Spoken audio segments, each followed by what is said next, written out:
Au moment du décès de Yasser Arafat, 4 rabbins ultra-orthodoxes viennent à Paris se recueillir devant la dépouille du président défunt. Leurs paroles, politiquement très incorrectes, ne trouvant aucun lieu pour s'exprimer, Dieudonné, au nom de la liberté d'expression, leur propose son théâtre pour une conférence de presse. Alors ceci n'est pas un sketch, hein. Pas confondre. Quelques rares journalistes y assistent, pas un article n'a été publié. Nous avons le plaisir d'accueillir ici 4 rabbins extraordinaires qui représentent le mouvement Naturei Karta, les protecteurs de la cité, qui sont radicalement antisionistes et qui ont tout de suite accepté l'invitation de venir ici dans le théâtre de Dieudonné parce qu'ils savent que dans le monde entier, on essaye d'empêcher les gens de réfléchir et d'agir selon leur intuition, leur bonté, leur qualité spirituelle, en les accablant sous les accusations d'antisémitisme. Donc même sans connaître Dieudonné, ils étaient persuadés que c'était une accusation infondée. Et donc je pense qu'il y a beaucoup d'échanges qui peuvent avoir lieu entre toutes les sensibilités tellement variées que nous représentons. Étant donné la raison de ma présence parmi vous, je pense qu'avant d'aborder les sujets que je vais traiter, je me dois d'évoquer la mémoire du président Abou Ammar Yasser Arafat, qui était un homme exceptionnel, sortant de l'ordinaire. Pour le peuple juif, contrairement à la croyance populaire, c'était également une personne à l'esprit clair. Il avait une vision de l'avenir, une compréhension très profonde de ce qu'est vraiment le judaïsme et de ce qu'est le sionisme.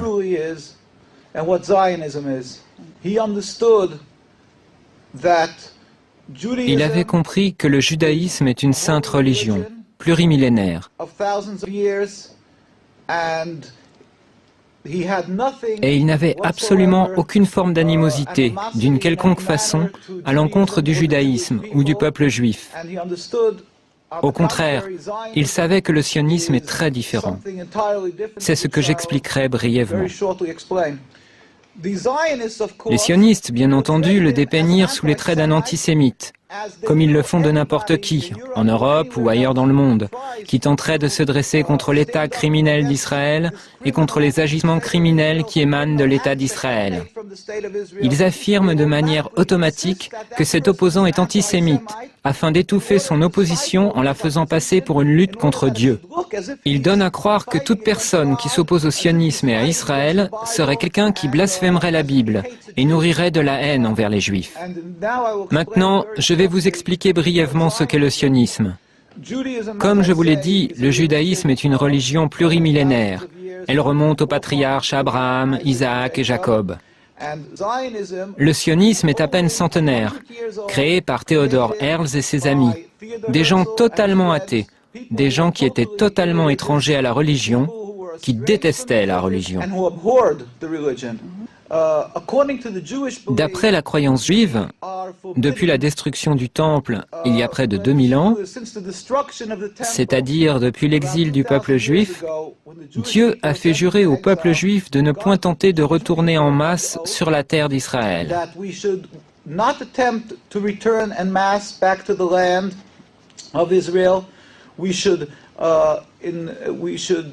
Nous ne devrions jamais nous rebeller contre une quelconque nation. Et nous ne devrions jamais rien tenter afin de mettre un terme au décret exilique émanant de Dieu.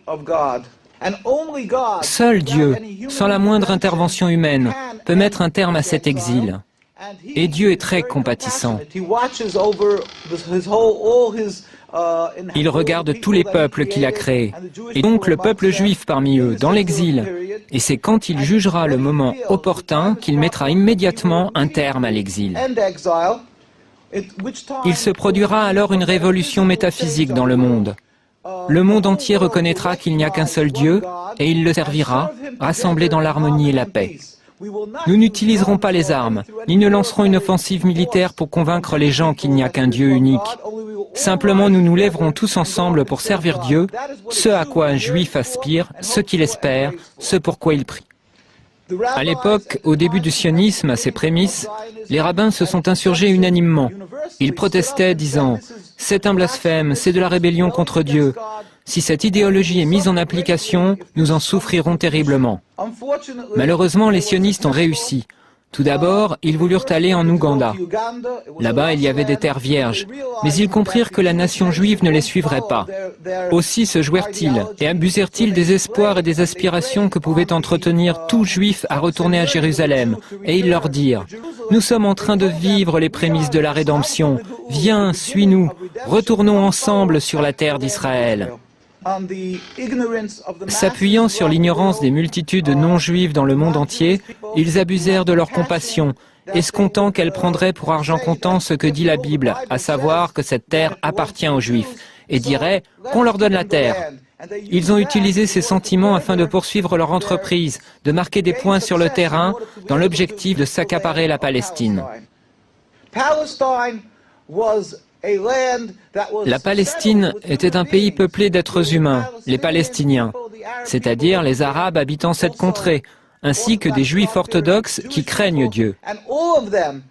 Et tous dirent comme un seul homme, « Nous ne voulons pas d'un État d'Israël, nous ne voulons pas de ça. »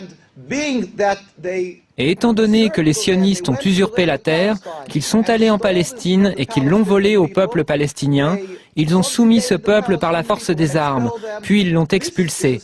C'est là une seconde grande tragédie, une transgression, une rébellion contre Dieu, un agissement criminel contre Dieu. Et tous les rabbins étaient contre ces exactions. Ils étaient ulcérés, révoltés par ce que ces juifs non religieux, ces sionistes, avaient fait. Je terminerai par ceci.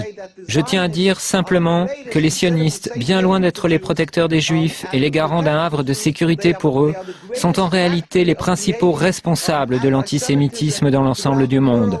Là où l'antisémitisme n'existe pas, les sionistes le fabriquent. Ils sont les principaux responsables des dissensions et de la haine envers les juifs dans le monde entier. Nous prions. Nous demandons à tout le monde de prier pour la liberté de la Palestine et pour la venue du jour où la gloire de Dieu sera révélée au monde entier et où nous pourrons tous le servir dans la paix et l'harmonie dans un futur proche. Amen.